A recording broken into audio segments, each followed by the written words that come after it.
Hello, this is Dr. A with a clin chem review video. We're going to look at the toxicology of drug of abuse, and this video is going to be a little bit longer. Many drugs of abuse have addictive potential, that is why they are abused.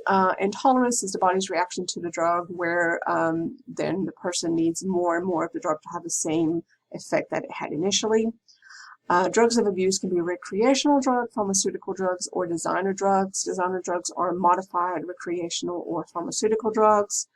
The reason why you want to test for drugs of abuse would be to identify a drug in an overdose to ensure you have appropriate treatment for the patient, or to identify drug abuse in non-overdose cases, again, to provide a rationale for treatment.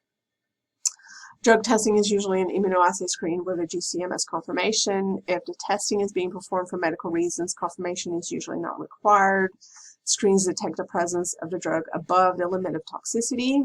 The screening of a single urine specimen can be done for many substances, which is why it's a widely used test.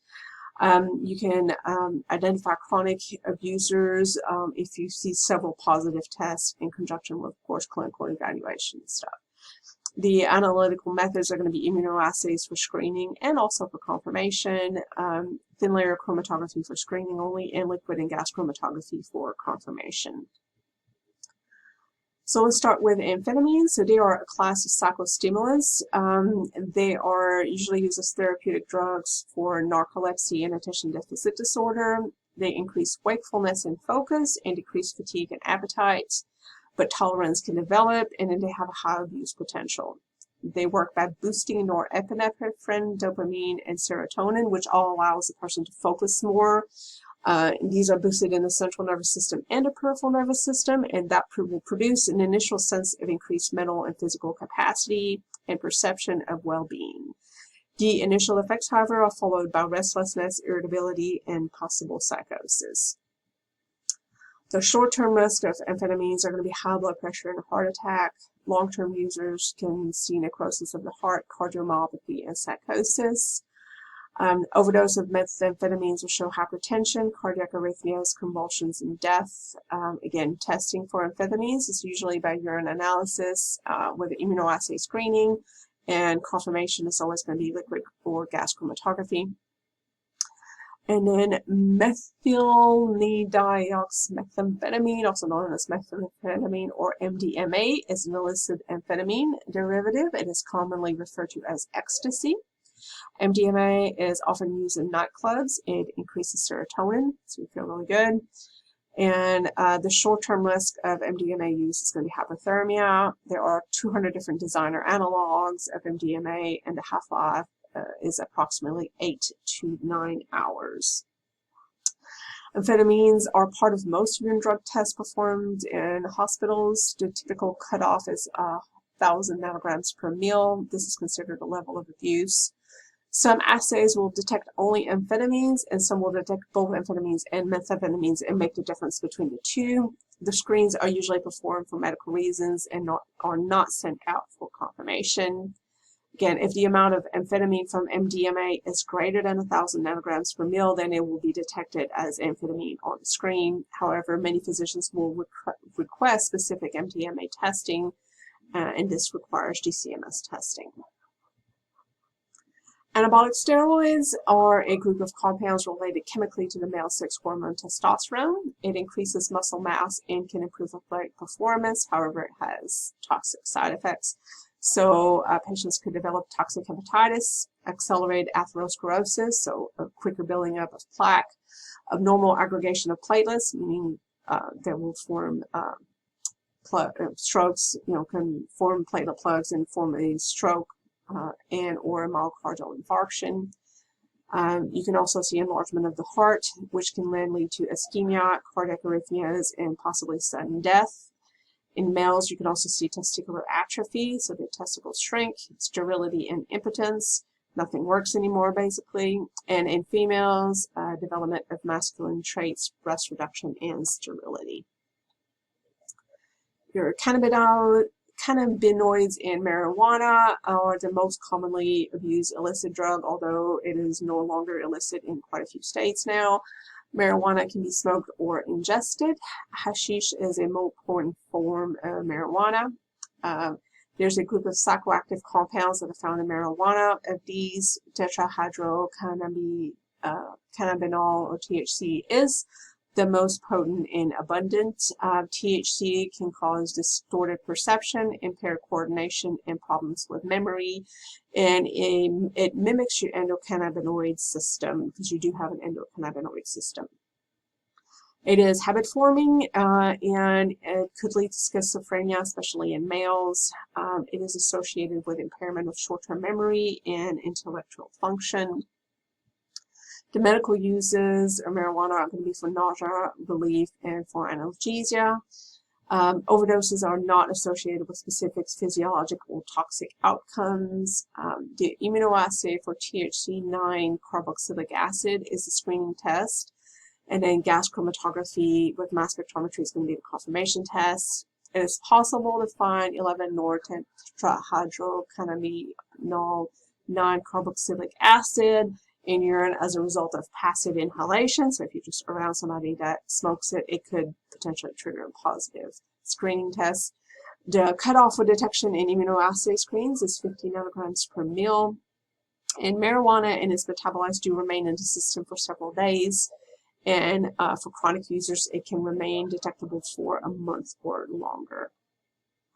A little bit on K2. This is synthetic marijuana, and you can see a lot more problems with it. So K2 can cause rapid heart rate, vomiting, violent behavior, and suicidal thoughts, which is completely different than just a regular marijuana plant. In toxicity, K2 can cause toxic reactions, elevated blood pressure, reduced blood supply to the heart, kidney damage, and seizures. Death can also occur when dangerous synthetic opioids such as fentanyl are added to the package mixture without the user knowing it. So be very, very careful. K2 is bad stuff. Cocaine is a powerfully addictive stimulant. It is used as a local anesthetic and a vasoconstrictor with few adverse effects if it is used at therapeutic concentrations. At higher concentrations, it's a potent central nervous system stimulator that elicits a sense of excitement and euphoria. It makes people feel really good, and therefore it has a high abuse potential. It is similar to amphetamines, but the effects are much shorter. It blocks dopamine and norepinephrine reuptake, which is what makes them feel really, really good. It is an alkaloid salt that can be administered directly by insulfation or IV injection, or it can be inhaled as a vapor when smoked, such as crack. The half-life of circulating cocaine is brief. It's approximately 30 minutes to an hour. The toxic effects of cocaine are hypertension, arrhythmia, seizure, and myocardial infarction. Acute cardiovascular and cerebrovascular emergencies can occur, so they can have a heart attack or stroke. Cocaine does pass through the placenta and can reach the baby.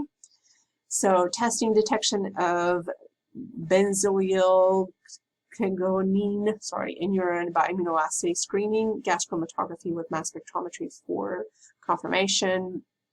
Cocaine cutoff is set at 300 nanograms per mil in a urine drug screen.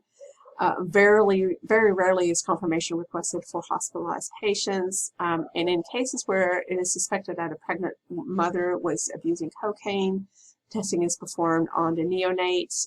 If meconium is produced, that is the specimen of choice. Meconium means the first bowel movement of the baby.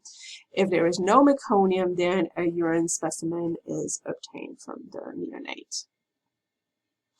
LSD is a potent psychedelic hallucinogen. It produces perceptual distortions. The detection is challenging due to the short window of detection. It is not commonly part of routine urine drug screens. If suspected, the specimen usually requires to be sent to a reference lab. Opiates, codeine and morphine. So opiates are used to control pain, and codeine reduces coughs. Opiates are a class of substances that are capable of analgesia, sedation, and anesthesia. They have a high abuse potential.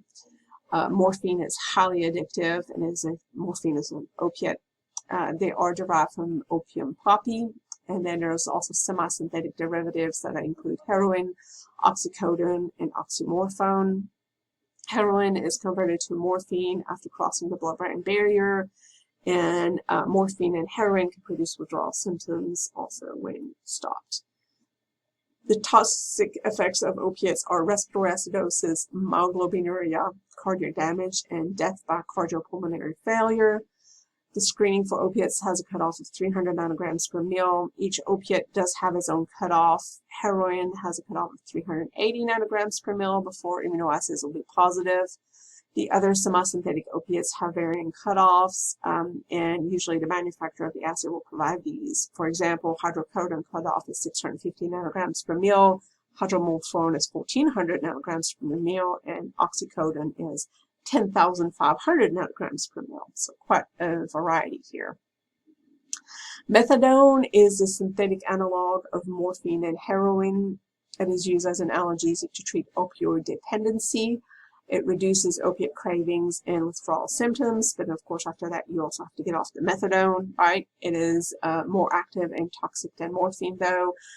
Patients do develop tolerance to it, and methadone is often part of the 10-panel drug screens performed, and the cutoff is 300 nanograms per ml. Hydromorphone is also known as Dilaudid. It is another morphine derivative. It is an analgesic. It causes sedation, euphoria, and respiratory depression. The effects are increased when combined with other central nervous system depressants, such as alcohol, for example. And to detect it, you have to have specific testing that is required. Hydrocodone and oxycodone are the synthetic opioids. They are analgesics. They are commonly used recreationally. They cause sedation, euphoria, and respiratory depression. The testing methods, so the testing for oxycodone is available in a urine drug screen. There are various limits that are available. Many laboratories will use a cutoff of 100 nanograms per ml. Oxycodone is often used in pain management, and in urine tests are performed when patients are taking to ensure compliance, but you're not selling it. The cutoff for this testing is lower and is usually performed by GCMS. PCP, also known as angel dust, and is an illicit drug with stimulant, depressant, anesthetic, hallucinogenic properties, and has a high abuse potential. It is a dissociative drug.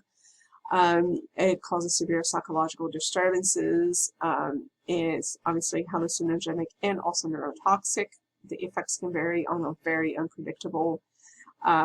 Adverse effects, you can see agitation, hostility, and paranoia. In toxic effects, you can see stupor and coma. And in chronic effects is memory loss. PCP can be detected by immunoassays, and the cutoff is 25 nanograms per ml. And then your sedative hypnotics, we have barbiturates. It's a class of central nervous system depressants. There are mild sedatives and anxiolytics, meaning they're given for anxiety. Cyclobarbital, pentobarbital, and phenobarbital are the most commonly abused barbiturates. It has been largely replaced by benzodiazepines. Overdoses can cause respiratory arrest. It is addictive because it enhances GABA signaling, and patients can develop tolerance. Toxic effects are going to be lethargy, slurred speech, coma, respiratory depression, and hypotension.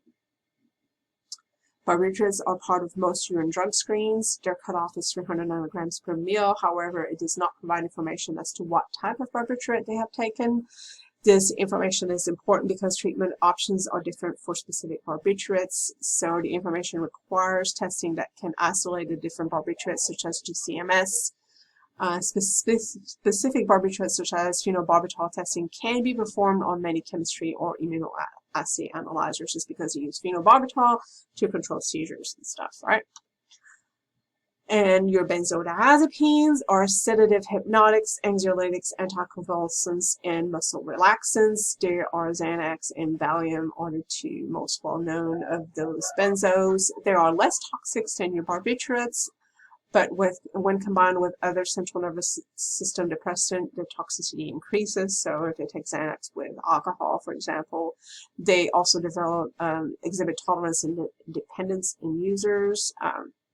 And the toxic effect of your benzos are going to be lethargy, slurred speech, coma, respiratory depression, and hypotension. The cutoff for urine benzodiazepine is 300 nanograms per ml.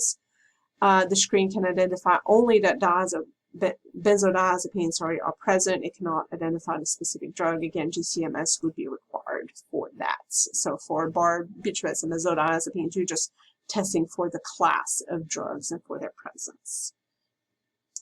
And lastly, the drugs that are used for sexual assault, they are often fast-acting, colorless, and tasteless. They lead to impaired judgment, reduced inhibition, sedation, loss of coordination, and amnesia. You have benzodiazepine like rohypnol, which is flunitrazepam, chloral hydrates. You have sedative hypnotics such as Ambiens. You have GHB, PCP. Benzodiazepines and PCP are the only drug that's detected in routine drug screens. For example, a routine drug screen would not pick up on GHB. The other drugs then require GCMS testing, which is often only available in a reference lab. And there you go. That is the last of it. Thank you.